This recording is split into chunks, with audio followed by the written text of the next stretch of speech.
منظور پښتین د زندان نه ازادېدو سره داسې خبرې وکړې چې پر پاکستانی ریاست یې خوبونه حرام کړل. دا چې څه یې ویلي دغه ویډیو کې وګورئ او د مینه ټي وي یوټیوب چینل در سره سبسکرایب کړئ.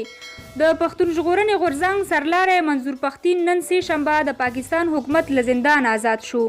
پښتین شاوخوا د 13 جنوري میاشتې په 28مه نیټه د پاکستانی پولیسو لخوا ونیول شو.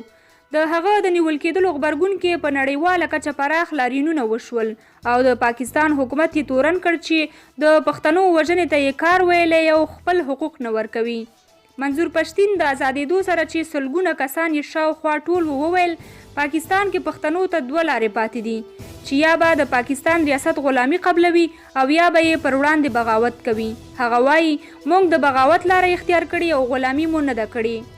منظور زیاتوي هر هغه څوک چې پر پښتنو ظلم او زیاتی کوي موږ یې پر خلاف باغیان یو او د هر مظلوم غږ یو.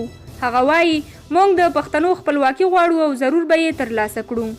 له زندانه د پښتین د خوشي کېدو هرکلي ته سلګونه کسان ورغلي وو او هغه ته یې ګلان په غاړه کې واچول.